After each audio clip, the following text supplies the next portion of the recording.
भारतीय सेना के एक बहुत बड़े अधिकारी ने एक बार कहा था कि यदि कोई व्यक्ति आपसे कहे कि उसे मौत से डर नहीं लगता, या तो वो झूठ बोल रहा है या तो वो मूर्खा है। ये बात किसी और ने नहीं बल्कि भारतीय सेना के पहले फील्ड मार्शल सैम मानेकशॉ ने कही थी। जी हाँ, वही सैनिक सैम मानेकशॉ जिन्होंने पाकिस्तान को धूल चटाई थी 71 के युद्ध में। आपको बता दूं कि सैम मानेकशॉ ने जो ये बात कही थी वो गोरखाओं के लिए कही थी। ये वही गोरखा सैनिक हैं जिनका इतिहास भारतीय सेना के साथ बहुत ही विस्तृत और समृद्ध है। उनके शौर्य और पराक्रम की गाथाएं आज भी भारतीय सेना के इतिहास में सुनहरे अक्षरों में लिखी हुई हैं। आपको बता दूं कि भारतीय सेना और नेपाली गोरखाओं का जो इतिहास है वो कोई कुछ सालों पुराना नहीं है, बल्कि 19वीं शताब्दी से ये इतिहास जो है वो चला आ रहा है। महाराजा रणजीत सिंह सिख साम्राज्य के राजा थे। उनके दौर से ही नेपाली गोरखा जो हैं वो उनकी सेना में जो है जवान थे। और आपको बता दूं कि ये कहां से कैसे शुरुआत हुई इसकी, तो आपको बता दूं कि एक बार सिख साम्राज्य और नेपाल के बीच में युद्ध हुआ था। उस दौर में जब महाराजा रणजीत सिंह की जो सेना थी, उन्होंने जब नेपाल की सेना को हराया तो उन्होंने देखा कि नेपाली सैनिक जो है वो बहुत ही पराक्रम और शौर्य के साथ लड़ते हैं। और उन्होंने वहीं से जो नेपाली सैनिक थे उन्हें अपनी जो सेना है उसमें भर्ती करना शुरू कर दिया। और इस तरीके से नेपाली गोरखा जो थे वो भारतीय सेना के तक पहुंच गए। आपको बता दूं इसके बाद नेपाल में जो सिख जो नेपाल में जो गोरखा सैनिक जो बाहर विदेशों में दूसरी सेनाओं में काम करते हैं उन्हें लाहुरे कहा जाता है। लाहुरे का मतलब होता है लाहौर के, यानी कि उस वक्त जो महाराजा रणजीत सिंह जो थे उनकी जो राजधानी थी वो लाहौर थी। इसलिए आज भी जो नेपाली गोरखा सैनिक बाहर जैसे दूसरे देशों की सेनाओं में काम करते हैं उन्हें लाहुरे ही कह करके पुकारा जाता है। आपको बता दूं कि 1947 तक भारतीय सेना की में जो थी 10 गोरखाओं की रेजिमेंट थी। जब 1947 में भारत आजाद हुआ तो इसके बाद भारत के पास 6 गोरखा रेजिमेंट्स जो थी वो रहीं, और 4 जो थी वो ब्रिटिश आर्मी जो है वो अपने साथ ले गई।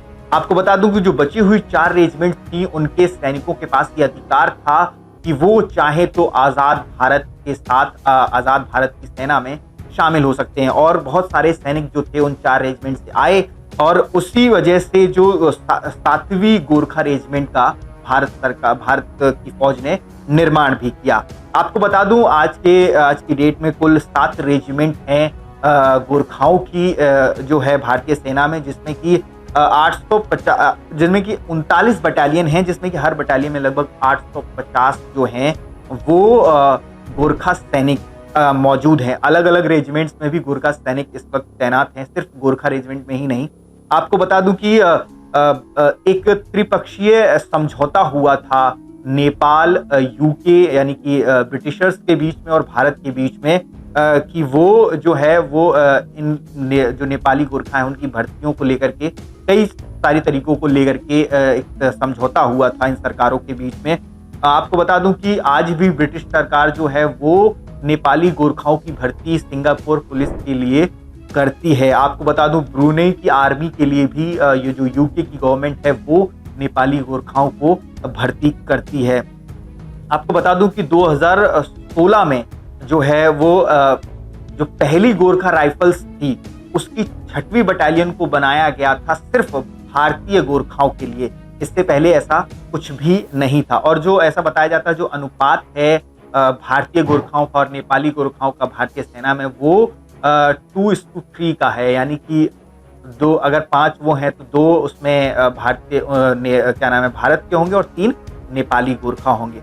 आपको बता दूं कि स्टार्ट से ही नेपाल की जो वामपंथी सरकार थी वो हमेशा से ही नेपाली गोरखाओं का अन्य देशों की सेनाओं में भर्ती होने का विरोध करती थी, लेकिन ऐसे विरोधों का कभी भी कोई असर नहीं हुआ।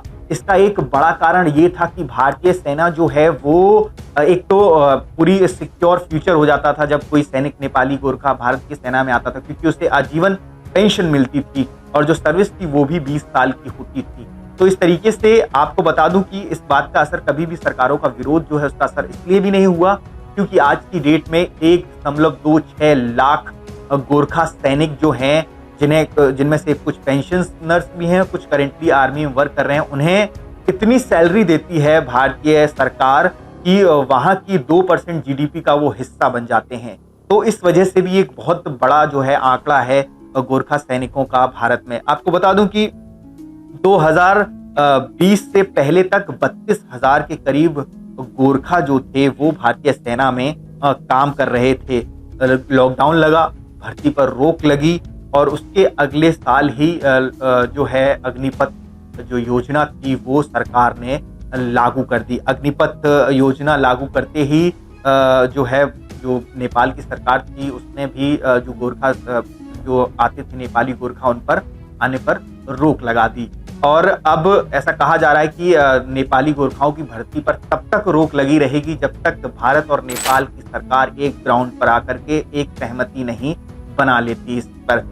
वहीं आपको ये भी बता दूं कि एक सबसे बड़ी बात यह है कि नेपाली गोरखाओं की कमी को कभी भी कोई भी पूरा नहीं कर सकता।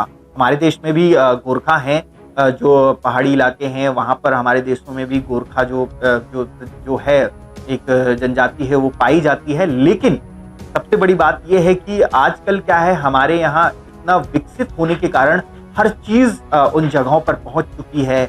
जो आजकल हमारे भारत के जो गोरखा बच्चे हैं वो सेना में कम और अदर ऑप्शंस ज्यादा तलाश रहे हैं, इंजीनियरिंग, डॉक्टर और भी कई सारे प्राइवेट सेक्टर्स में जॉब, खुद का बिजनेस, इस तरीके के उन तक भी मीडिया के थ्रू, सोशल मीडिया के थ्रू चीजें पहुंच रही हैं और वो हर जगह आ रहे हैं। इस वजह से जो भारतीय गोरखा हैं वो कम रुचि ले रहे हैं भारतीय सेना में। लेकिन जो नेपाली गोरखा थे वो पूरी तरीके से, एक तरीके से कहा जाए तो पूरी तरीके से भारतीय सेना को समर्पित हो जाते थे जब वो भारतीय सेना में भर्ती होते थे। आपको बता दूं कि नेपाल गवर्नमेंट से भी अग्निपथ योजना के बारे में नहीं पूछा गया, इसलिए भी वो अपने आप को बहुत उपेक्षित महसूस करते हैं कि जैसे उन्हें छोड़ दिया गया। इस तरीके से इतने सालों की इतना ज्यादा जिसके ब्रेवरी वाला जिन्होंने काम किया गोरखाओं ने, हमें बहुत सारे युद्धों में हमें जीत दिलाई है, एक तरीके से कहा जाता है उनके बारे में। आपको बता दूं कि गोरखा जो सैनिक हैं वो सिर्फ भारतीय सेना के साथ ही नहीं है, बल्कि यूके की आर्मी में भी गोरखा हैं। अभी जो रशिया यूक्रेन का वॉर हुआ उसमें भी गोरखा सैनिक लड़े थे।